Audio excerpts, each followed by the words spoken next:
berada di tengah pujian kami. Engkau yang bertahta di atas pujian kami, sehingga pujian kami Tuhan boleh menjadi dupa yang berbau harum di hadapan-Mu. Kami mengucap syukur atas kasih setiamu di dalam hidup kami. Hari lepas hari Tuhan, Engkau senantiasa menopang kami, menolong kami. Dan kalau kami boleh ada sampai saat ini semua karena kasih-Mu yang melimpah di dalam hidup kami. Selain berkat jasmani dan rohani, kami boleh sehat, boleh memuji dan mempermuliakan Engkau. Inilah Tuhan. Oh Tuhan, kasih setiamu yang terbesar di dalam hidup kami. Terima kasih Tuhan. Dan kalau sebentar Tuhan kami akan mendengarkan sebagian sabda-Mu. Kiranya Tuhan lingkupi hamba-Mu yang akan menyampaikan. Sehingga firman-Mu yang ditaburkan tidak berlalu begitu saja. Melainkan boleh menjadikan berkat bagi setiap telinga yang mendengarkan. Terima kasih Tuhan. Kami mau duduk diam Tuhan di bawah kaki-Mu untuk mendengarkan firman-Mu. Dan kiranya Tuhan Roh Kudus yang memampukan kami menjadi pelaku firman-Mu. Terima kasih Tuhan. Di dalam nama Tuhan Yesus Kristus kami alaskan doa pagi hari ini Tuhan. Haleluya. Amin. Puji Tuhan. Silakan duduk. Rahasia umur panjang, sehat adalah bersenyum. Amin. Ayo tersenyum Bapak Ibu Saudara. Ya, Bapak Ibu Saudara, dan pagi ini saya beri judul firman Tuhan, menghentikan kutuk. Nah, Bapak Ibu Saudara, ada dua, kutuk atau berkat, dan itu pilihan, mesti dipilih, ya, Bapak Ibu Saudara. Karena itu saya mau berkata bahwa Tuhan Yesus kita adalah Tuhan yang senang memberkati kita, amin. Itu dulu ditangkap. Dia tidak menginginkan kutuk, dia tidak menginginkan keadaan di mana kita jauh dari yang baik. Dia mau selalu menyatakan kebaikan, kemurahannya. Itulah sebabnya Bapak Ibu Saudara, kita mau supaya kalaupun ada keadaan di mana tiap-tiap rumah tidak ada berkat, jauh dari yang baik, selalu sepertinya gagal. Sepertinya Tuhan diam, tidak buka jalan. Sebab keadaan kutuk itu keadaan di mana sepertinya Tuhan menghukum. Sementara kita sudah mengerti bahwa Tuhan kita adalah Tuhan yang hobinya bela nih berkati jemaat. Itulah sebabnya bagaimana supaya Bapak Ibu Saudara dan saya bisa menghentikan kutuk. Tidak bisa tidak. Ini yang pertama yang selalu kita ingat. Mari kita mau terima Tuhan Yesus Kristus yang disalibkan itu menjadi Tuhan dan Juru Selamat. Bisa berkata amin. Galatia 3 ayat 13, kita akan membaca ayat itu. Galatia 3 ayat 13 sampai 14. Kristus telah menebus kita dari kutuk hukum Taurat dengan jalan menjadi kutuk karena kita. Sebab ada tertulis, terkutuklah orang yang digantung pada kayu salib. Yesus Kristus telah membuat ini supaya di dalam Dia berkat Abraham sampai kepada bangsa-bangsa lain, sehingga oleh iman kita menerima roh yang telah dijanjikan. Bapak Ibu Saudara yang Tuhan kasih, untuk menebus dosa Bapak Ibu Saudara dan saya, Dia Allah yang kekal, yang memang tidak berwujud karena roh adanya. Dia harus mengambil rupa menjadi manusia yang bisa mati. Saudara-saudara, untuk penebusan dosa kita, itu satu-satunya cara. Allah yang gak bisa mati harus bisa mati. Sebab Ibrani 9 ayat 22 berkata, tanpa penumpahan darah tidak ada pengampunan dosa. Itulah sebabnya dia harus pakai tubuh manusia, supaya dia bisa disengsarakan seperti kitab suci katakan. Supaya dia bisa dideritakan kayak anak domba yang keluh. Supaya dia bisa mati. Bukan karena dia melakukan kesalahan, bukan karena dia melakukan kejahatan, bukan. Saudara-saudara, dia lakukan supaya kita dibenarkan. Nah, pada waktu Yesus di kayu salib, darahnya tercurah, dan yang pertama pertama-tama kita terima, yang percaya kepadanya, beroleh hidup yang kekal. Ada pengampunan dosa. Kalau ada di antara Bapak Ibu Saudara merasa aku orang paling berdosa, dosaku banyak dan kalau aku ingat itu jijik, saya mau berkata, kematian Yesus di kayu salib cukup untuk menghapus segala dosa kesalahan kita. Amin. Lalu kita tinggalkan, kita bertobat. Tetapi Bapak Ibu Saudara yang Tuhan kasih, di kayu salib itu, Dia telah mengubah kutuk menjadi berkat. Sekali lagi, pada saat Bapak Ibu Saudara terima Yesus Kristus yang disalibkan itu menjadi Tuhan dan Juru Selamat, kita beroleh pengampunan dosa plus kutuk diubah menjadi berkat. Senang? Nah, Bapak Ibu Saudara, untuk supaya Bapak Ibu Saudara dan saya terima berkat tadi, maka Dia harus mati di kayu salib. Itulah sebabnya mari kita mau selalu dekat dengan Yesus yang disalibkan itu. Sebab pilihannya tadi saya katakan ada dua. Kalau enggak berkat, ya kutuk.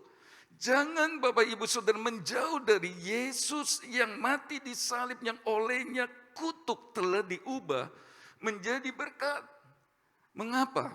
Sebab kata kutuk sendiri dalam terjemahan Yunani ditulis anatema yang artinya akrab dengan sengsara, akrab dengan kengerian. Nah saudara-saudara, kita tidak mau rumah kita akrab dengan sengsara, dengan kesusahan, dengan kesulitan hidup. Kita enggak mau. Kita enggak mau akrab dengan kengerian yang membuat orang bersuit, membuat orang mengolok-ngolok. Kita tidak mau. Karena itu tinggal pilih. Mau akrab dengan anatema, dijauhkan dari Tuhan, itulah keadaan terkutuk.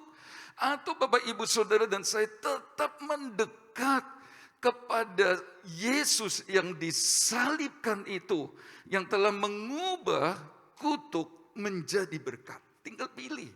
Itulah sebabnya Bapak Ibu Saudara, kata berkat dalam terjemahan asli berarti berlutut.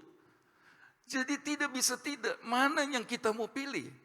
Apa kita mau dekat, mau akrab dengan sengsara, kutuk, akrab dengan sengsara, anatema. Satu keadaan di mana kita jauh dari yang baik, jauh dari Tuhan, atau Bapak Ibu Saudara lebih dekat kepada pengubah kutuk menjadi berkat itu dengan selalu berlutut kepadanya, dengan selalu mendekat kepada Tuhan. Jadi Bapak Ibu Saudara tinggal pilih. Karena itu Bapak Ibu Saudara, saya mau berkata bahwa untuk menghentikan kutuk, terima Yesus dan terus dekat dengan Dia. Mengapa?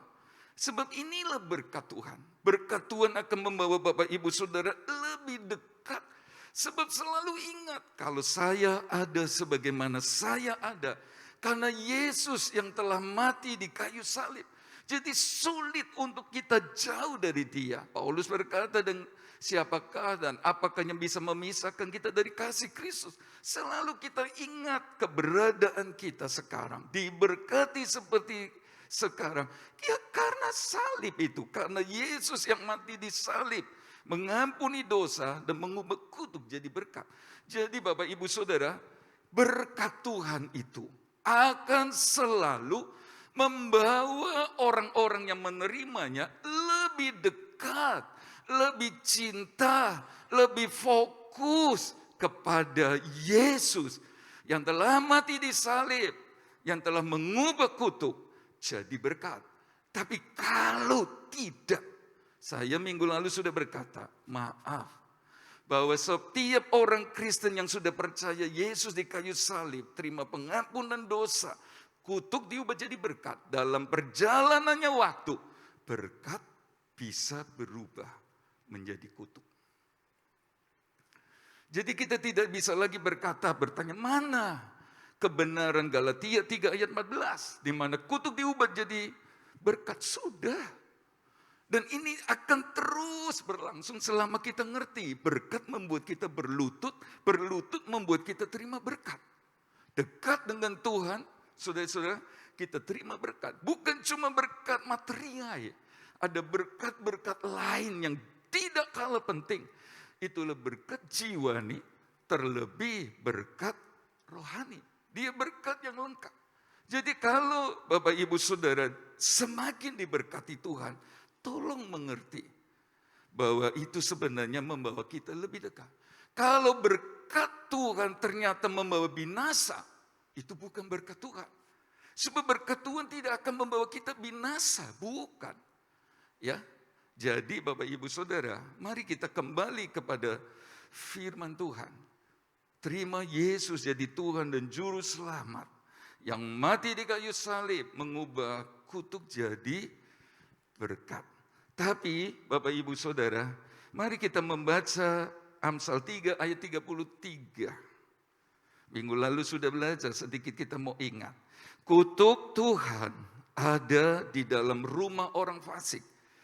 Kutuk Tuhan tinggal bersama, menetap di sebuah rumah orang fasik.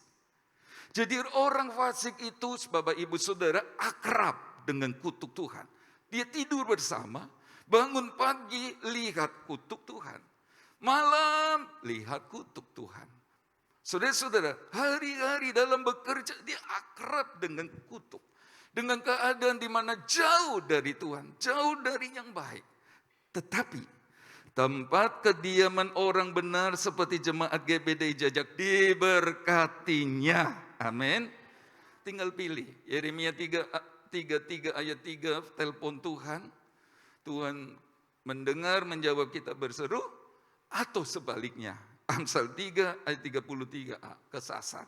Jangan sampai terjadi. Bapak Ibu Saudara, itulah sebabnya mari kita mau belajar. Menghentikan kutuk. Beberapa waktu akan datang saya sudah siapkan judulnya tidak terikat lagi oleh kutuk. Tetapi saudara-saudara, kita mau belajar bahwa untuk menghentikan kutuk, maka kita sudah dengar minggu yang lalu, percaya Tuhan. Orang fasik itu percaya Tuhan, loh, salah. Dia beragama, tetapi tidak menganggap Tuhan ada. Dia nggak menghargai Tuhan ada. Sehingga perkataannya jahat. Hidupnya jahat. Mengapa? Nggak nganggap Tuhan ada. Dia ngerti Tuhan ada. Tapi nggak nganggap. Ibadahnya asal-asalan. Dan saya sungguh bersyukur melihat jemaat beribadah dengan baik. Hormati Tuhan. Seperti keluarga Obed Edom, saudara-saudara. Dia tidak jauh dari sumbernya.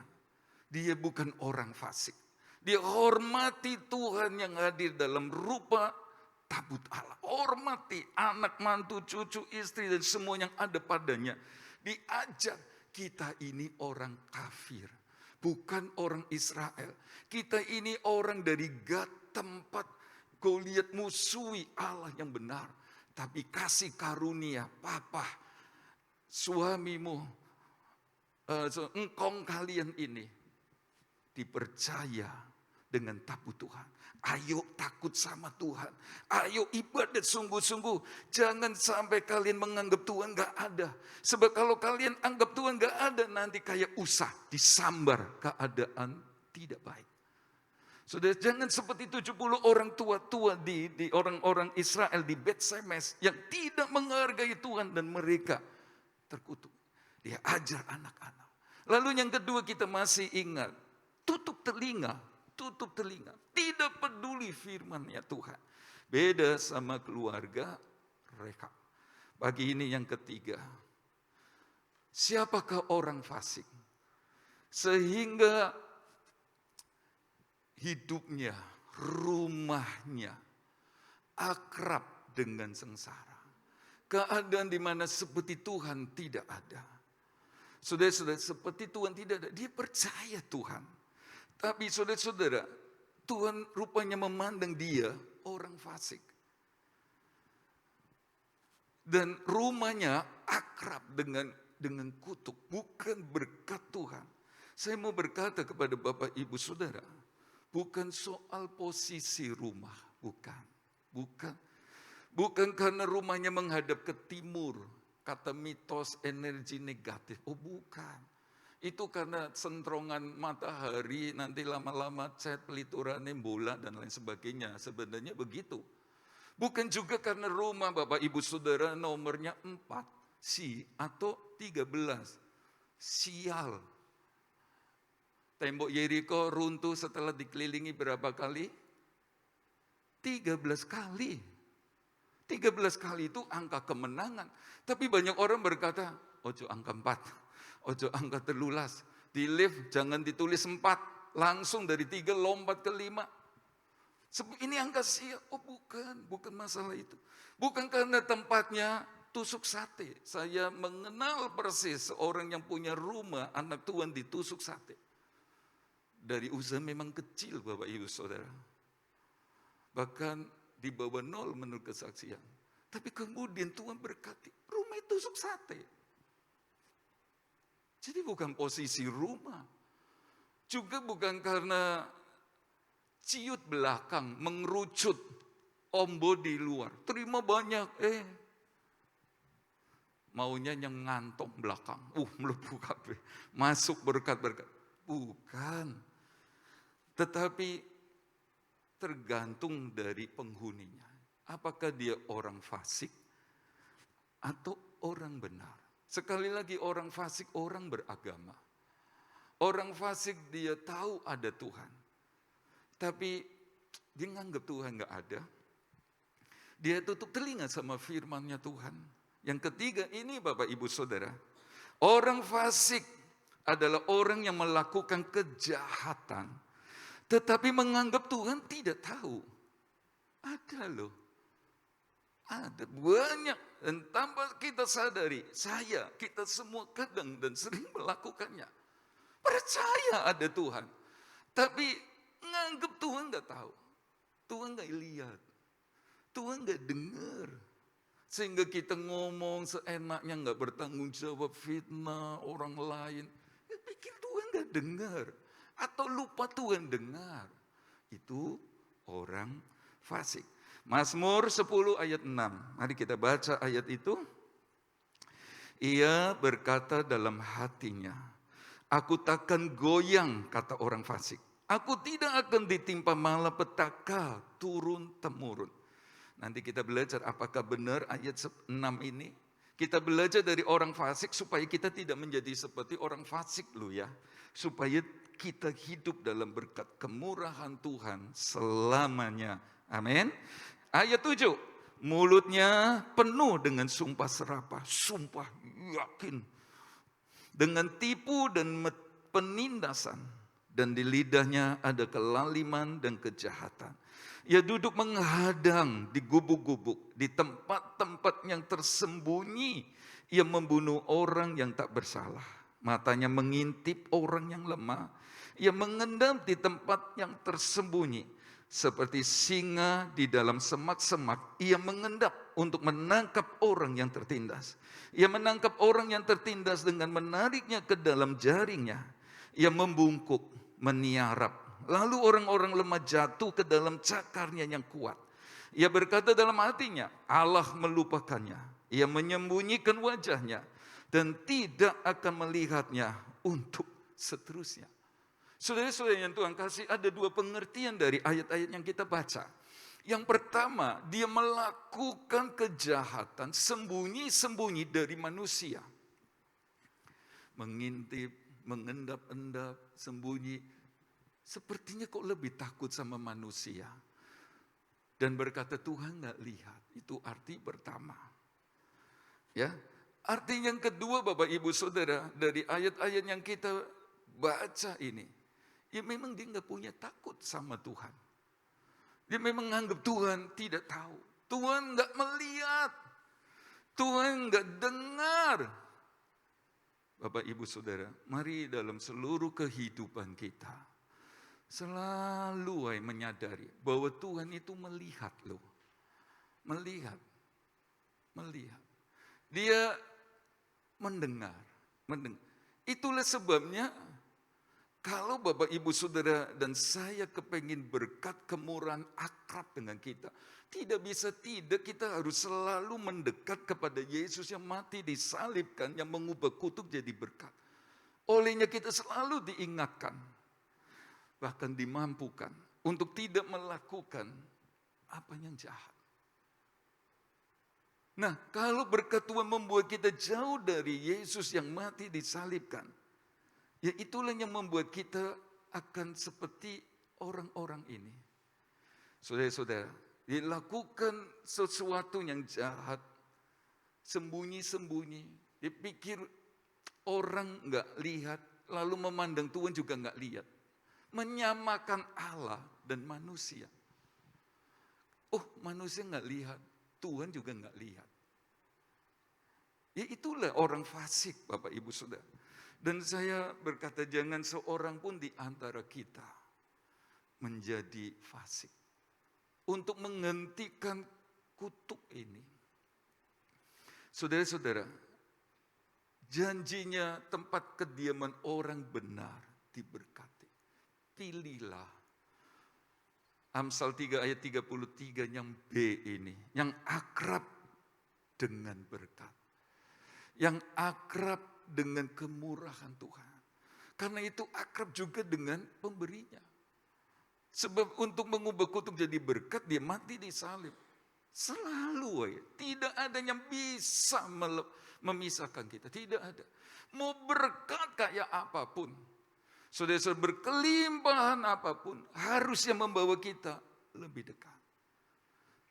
Sebab kalau tidak, dalam perjalanan waktu, berkat bisa berubah jadi kutuk yang menyusahkan kita. Kutuk yang menyedihkan bagi kita. Kutuk yang membuat kita jadi kecewa. Kutuk yang membinasakan. Jadi berkat Tuhan gak pernah bikin orang binasa. Itu ingat selamanya. Saya memberi contoh. Ada seorang yang fasik. Tadi saya berkata orang fasik itu orang beragama. Bukan orang di luar Tuhan. Karena itu saya baca 1 Samuel pasal yang ke-15 ayat 13 dan 14. Ketika Samuel sampai kepada Saul, berkatalah Saul kepadanya, diberkatilah kiranya engkau oleh Tuhan. Rohani banget ini Saul kelihatannya. Aku telah melaksanakan firman Tuhan. Tetapi kata Samuel, kalau begitu, apakah bunyi kambing domba yang sampai ke telingaku? Dan bunyi lembu-lembu yang ku dengar itu. Sudah lihat? Saul ini kelihatannya rohani banget. Diberkati, shalom, haleluya, diberkati. Itu belum tentu dia benar, saudara-saudara. Seperti berkata, diberkatilah engkau. Samuel. Sebab orang fasik menurut Daniel 9 dalam doa Daniel kan orang percaya. Kami telah berbuat dosa. Kami telah bersalah dan berlaku fasik. Kami telah memberontak. Kami telah melawan firman dan perintah. Kami tidak taat kepada hamba-hambamu, nabi-nabimu yang kau utus. Termasuk fasik. Lihat. Jadi orang fasik bukan orang di luar Tuhan. Nah, Saul contohnya. Bapak Ibu Saudara, Tuhan berfirman lewat Samuel kepada Saul. Habisi Amalek. Habisi. Termasuk raja Agagnya. Ya, rajanya namanya Agag. Semua binatang, semua pokoknya resik. Bersih, harus dihabisi. Itu perintahnya Tuhan. Dalam hukum perang waktu itu. Nah, Bapak Ibu Saudara, entah kenapa ya Saul berubah setia. Raja Agag, saudara-saudara, tidak tahu, mungkin karena depositonya besar di Eman-Eman. Jadi bunuh. Sampai dia bongkar semua, lalu saya mendapatkannya. Ojo dipateni. Padahal Tuhan bilang, tumpas habis. Binatang-binatangnya semua, habisi semua. Tetapi Saul tidak. Saul pilih semua. Alasannya apa? Ini korban untuk Tuhan. Nah, Bapak Ibu Saudara, Samuel Nabi Tuhan datang. Nah, Saul ngomong, diberkatilah engkau hamba Tuhan Samuel. Aku telah melaksanakan firman. Lalu saudara-saudara, Samuel ini kan orang yang dekat sama Tuhan, suka berdoa. Dia malah bilang, kalau aku berhenti berdoa buat Israel, aku berdosa sama Tuhan. Itu kata Nabi ini. Dia orang yang sungguh dekat sama Tuhan. Nah, waktu ngomong sudah melakukan firman Tuhan, Samuel bilang, lalu itu bunyi apa ya Saul? Mbe. Oh iya, tidak semua aku binasakan. Saudara-saudara yang Tuhan kasih. Nah, setelah itu kita melihat akibatnya. Saul ini malang. Dia tidak terus terang, saudara-saudara. Tidak terus terang. Seperti Amsal 24 ayat 20, karena tidak ada masa depan bagi penjahat, pelita orang fasik akan padam. Enggak terang terus. Sekarang dia, saudara-saudara, kehilangan yang baik. Kenapa saya berkata itu? Dia tidak punya masa depan. Nanti kita tahu bahwa kerajaan enggak jatuh ke anak mantu cucunya loh. Anak cucunya. Tetapi jatuh justru kepada keluarga Isai punya anak. Tapi yang saya mau sampaikan, masa depannya berhenti. Itulah sebabnya kita mesti ngerti arti fasik. Supaya jemaat GBDI Jajak kita semua terang terus. Amin. Jangan seperti Saul. Saudara tahu bahwa Saul ini sebenarnya yang saya suka pakai kalimat, dia sedang pasang bom waktu. Tuhan kan sudah bilang Raja Agag pun harus dihabisi. Tapi karena tidak dihabisi saudara-saudara, tidak dibunuh dalam peperangan itu. Nanti di kemudian hari orang-orang Israel berhadapan lagi dengan orang-orang Agag maksud saya. Itulah Haman. Di zaman Ratu Esther, orang-orang Yahudi termasuk keturunan Saul hendak dibinasakan. Dibikin masalah untuk anak mantu cucu keturunan berikutnya. Masa depannya sudah dibayangi. Agak punya keturunan ini nanti akan bikin masalah, bikin sengsara. Itulah sebabnya. Saudara-saudara, rumah kita jangan dipandang Tuhan sebagai rumah orang fasik. Supaya ada berkat ke depan. Terang terus. Kita tidak sedang mencelakai keturunan kita ke depan. Seperti Saul ini. Dia sedang pasang bom dan meledak pada zaman Ratu Esther.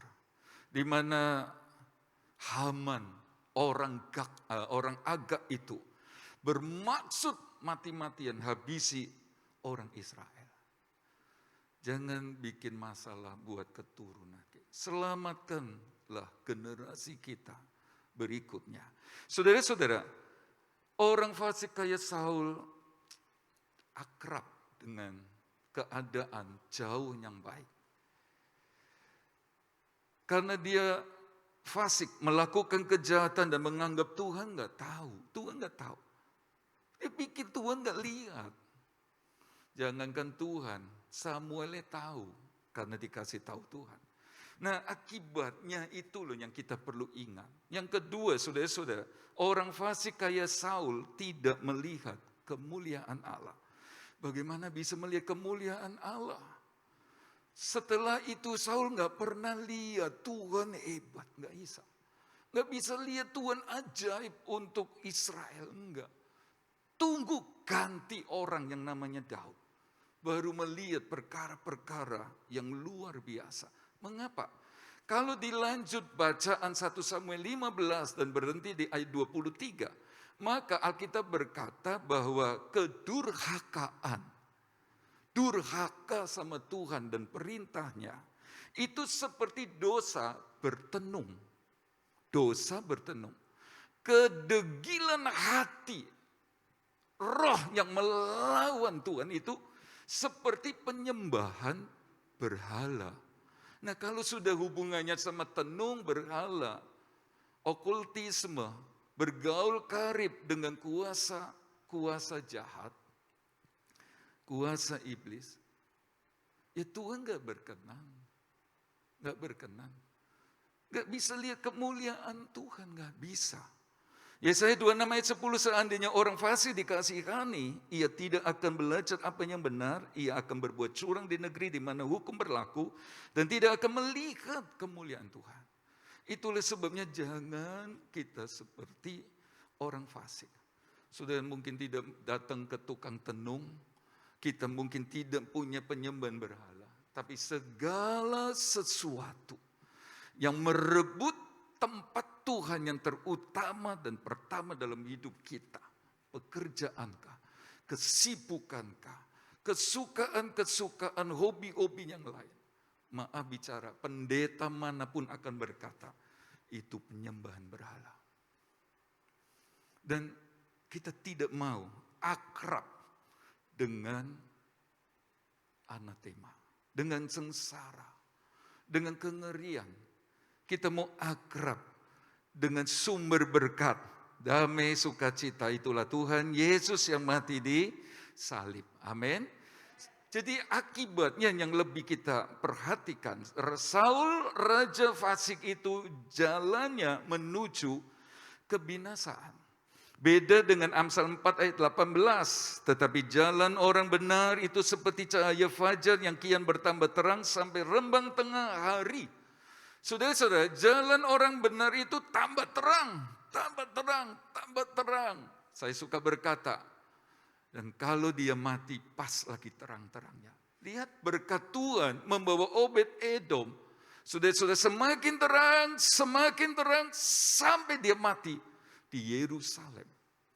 Tuhan mau berkat Tuhan justru membawa kita lebih dekat dengan sumbernya sampai kita mati. Ya, jangan seperti orang fasik. Seperti kegelapan, mereka tidak tahu apa-apa yang menyebabkan mereka tersandung. Pelitanya akan menjadi padam. Lihat. Diberkati Tuhan loh. Saul ini. Orang rendah hati gak ada seperti Saul. Dia sembunyi malah. Dia merasa gak bisa apa-apa. Tapi Tuhan pilih dia, sudah menjadi raja atas Israel. Dia seorang yang baik hati. Pada mulanya, orang menghujat dia, menyepelekan dia, sampai panglimanya mau bunuh orang-orang itu. Saul berkata, jangan. Apa artinya? Dia dulu baik, sudah diberkati. Tapi lihat, masa berkat buat dia binasa? Sampai akhirnya mati dengan bunuh diri? Tak mungkin. Itulah sebabnya kita perlu hati-hati dengan berkat Tuhan. Biarlah berkat Tuhan, karena kutuk telah diubahnya di kayu salib menjadi berkat buat kita. Saya, Bapak Ibu Saudara, istri masing-masing, suami masing-masing, anak mantu, cucu, cicit barangkali, dan semua itu terus hidup dalam berkat dan kemurahan Tuhan. Bisa berkata amin? Jangan seperti Saul. Jangan. Ini penting, Bapak. Lebih dari berkat jasmani, kita mau selamat. Tujuan kita jadi Kristen bukan hanya supaya diberkati. Tolong diingat. Sebab tanpa menjadi Kristen pun orang bisa kaya. Tapi karena di dalam Kristus Yesus ada keselamatan. Ada damai, ada sejahtera. Kita pilih dia. Baik, akhirnya saudara-saudara, saya menulis banyak orang lebih mencari penerimaan manusia. Banyak orang. Daripada penerimaan Tuhan. Daripada penerimaan Tuhan. Markus 14 ayat 5, sebab minyak ini dapat dijual 300 dinar lebih dan uangnya dapat diberikan kepada orang-orang miskin. Lalu mereka memarahi perempuan itu. Yudas Iskariot berkata, pemborosan. Loh, segala sesuatu yang diberikan kepada Yesus yang mengubah kutuk jadi berkat disebut pemborosan. Sebagai gantinya, berikan saja kepada orang miskin. Orang-orang yang memarahi ikut tepuk tangan. Nah, ini dia, murid, pelayan Tuhan, anak Tuhan yang penerimaan. Saudara-saudara yang Tuhan kasih, kita harus memperhatikan mereka yang membutuhkan. Kita mesti belajar berbagi, dan saya bersyukur untuk anak-anak Tuhan yang memiliki hati yang seperti ini. Dan saya percaya Tuhan memberkati kita yang memperhatikan mereka. Sebab mereka adalah Yesus. Sebab waktu Yesus ditanya, siapakah engkau? Akulah Yesus yang kau aniaya. Jadi saudara-saudara, harus perhatikan mereka yang membutuhkan. Tetapi jangan sampai motivasinya. Dan saya senang sembunyi semua, silent semua kalau perhatikan yang membutuhkan. Jangan seperti Yudas. Dia lebih mencari penerimaan manusia daripada Tuhan. Selalu ada akibat. Sebab dia termasuk orang fasik. Ya, saya lanjut dengan banyak orang lebih hormat dan takut kepada pemerintah. Mari kita baca Maleakhi 1 ayat 7 dan 8. Kamu membawa roti cemar ke atas mezbahku, tetapi berkata, dengan cara bagaimanakah kami mencemarkannya? Dengan cara menyangka meja Tuhan boleh dihinakan. Apabila kamu membawa seekor binatang buta untuk dipersembahkan, tidakkah itu jahat? Apabila kamu membawa binatang yang timpang dan sakit, tidakkah itu jahat? Cobalah menyampaikannya kepada bupatimu. Apakah ia berkenan kepadamu? Apalagi menyambut engkau dengan baik? Firman Tuhan semesta alam. Kita lebih takut sama pemerintah. Lebih takut loh ya. Takut hormat sama pemerintah, diajar firman. Sebab mereka bawa pedang. Dia akan hukum. Saudara-saudara, kita harus menghormati pemimpin-pemimpin kita dalam pemerintahan dan mendoakan mereka.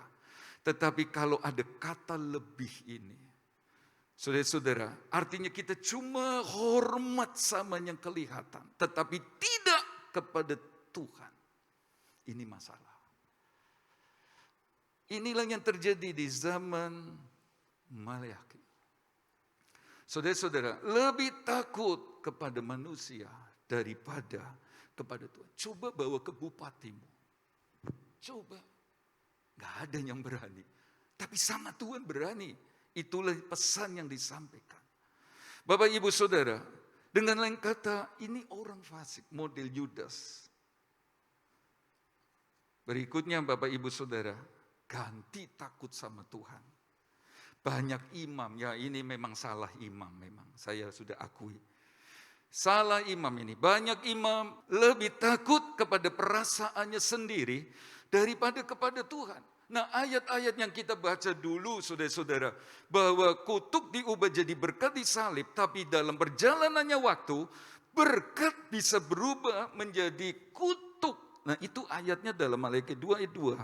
Jikalau kamu tidak mendengarkan dan jika kamu tidak memberi perhatian untuk menghormati namaku, firman Tuhan semesta alam, maka aku akan mengirimkan kutuk ke antaramu dan akan membuat berkat-berkatmu menjadi kutuk. Dan aku telah membuatnya menjadi kutuk sebab kamu tidak memperhatikan. Tahukah Bapak Ibu Saudara, kepada siapakah ayat ini?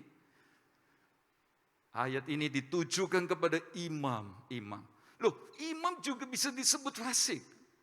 Jadi jelas bahwa fasik itu bukan orang di luar Tuhan. Orang dalam gereja. Orang di mimbar. Yeremia 32 ayat 11 berkata, imam-imam telah berlaku fasik. Nah, kenapa imam-imam disebut fasik? Sebab mereka lebih takut kepada perasaannya sendiri daripada kepada Tuhan. Saudara-saudara, Tuhan bilang dari imam punya mulut pengajaran yang menyelamatkan jemaat.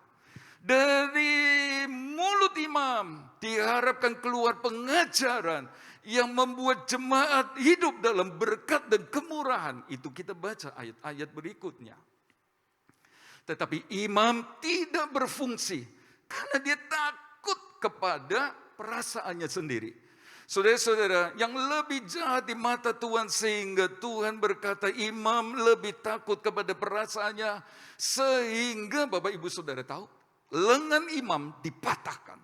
Enggak cuma dipatahkan, dia dilempar kotoran korban hari raya.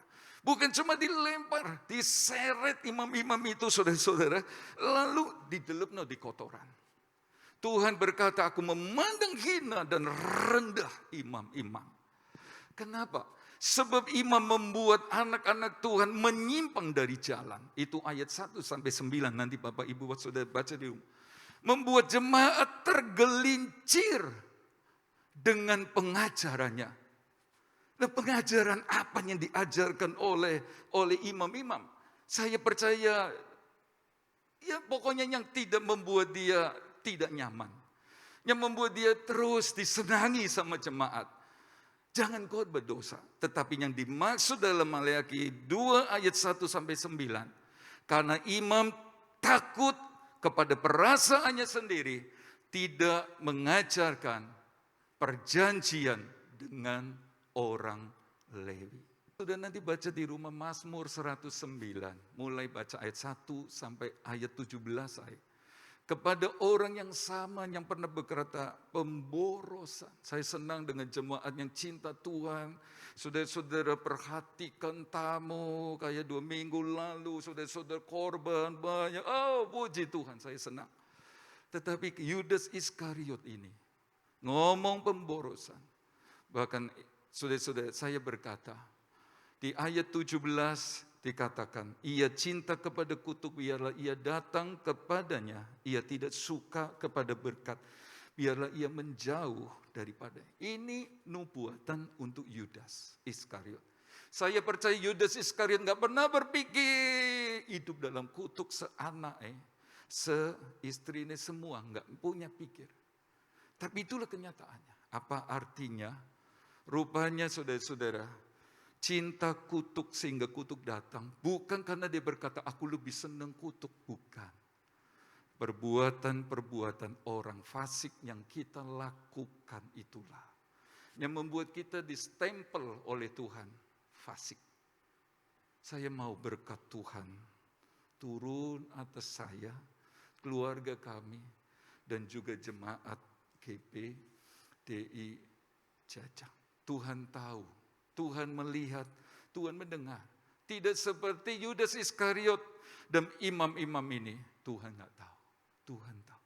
Dan saya percaya Tuhan yang tahu. Kiranya memberkati Bapak Ibu Saudara semua. Amin.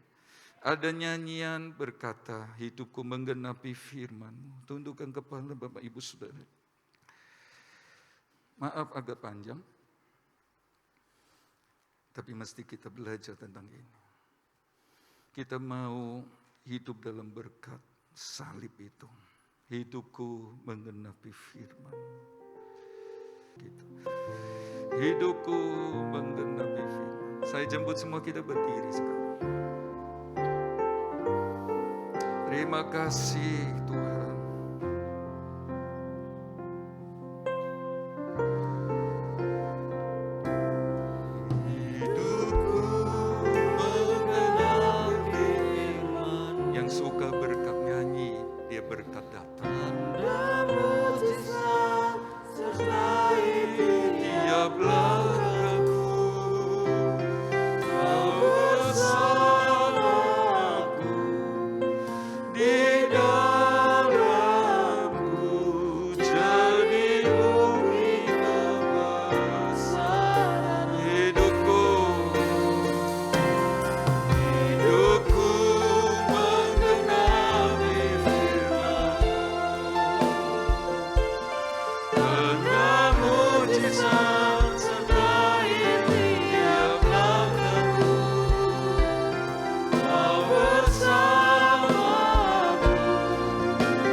Bersyukur Tuhan di pagi hari ini buat firman-Mu yang sudah kami dengar. Terima kasih Tuhan. Biarlah firman-Mu dan Roh Kudus yang akan mengerjakan di dalam kehidupan kami.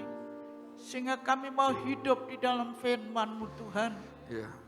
Tuhan, Engkau mau genapkan firman-Mu di dalam setiap kehidupan kami. Hidup kami dituntun dengan firman-Mu ya Tuhan.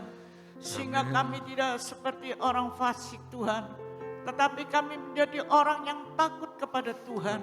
Yang melakukan firman-Mu ya Tuhan. Sehingga hidup kami memperkenankan hati-Mu ya Tuhan. Sehingga berkat-berkat yang Kau sudah percayakan bagi kami anak-anak-Mu tetap menjadi berkat kami sampai kepada keturunan kami ya Tuhan. Inilah yang menjadi doa kami ya Tuhan. Berkat-berkat yang Tuhan sudah percayakan kepada kami sidang jemaat Tuhan tetap menjadi bahagian kami ya Tuhan. Berkat yang Kau sudah berikan Tuhan untuk memuliakan nama-Mu ya Tuhan.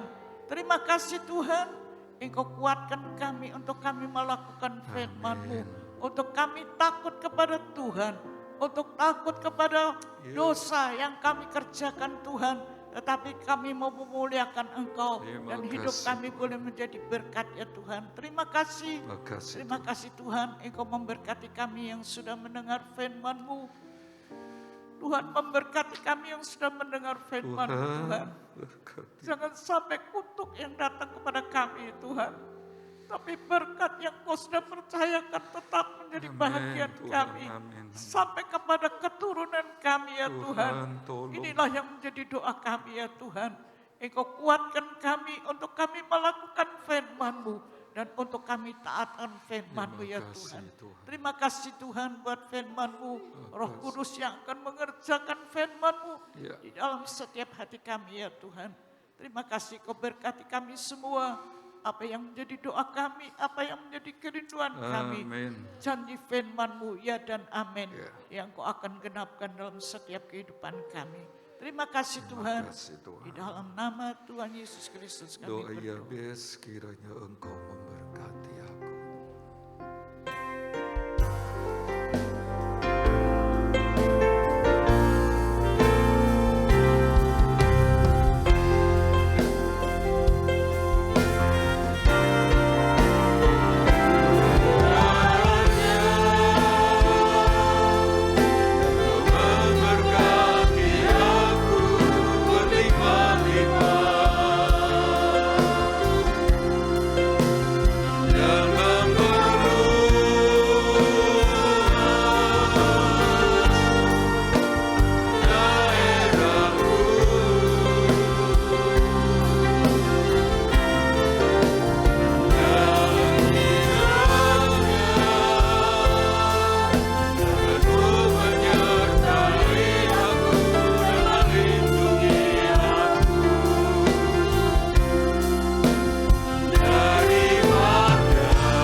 Yabes turun atas setiap jemaat GBD Jajak, tiap-tiap pribadi, tiap-tiap keluarga, memberkati mereka semua, kami semua dengan berkat-berkat yang terbaik dan nama-Mu dipermuliakan.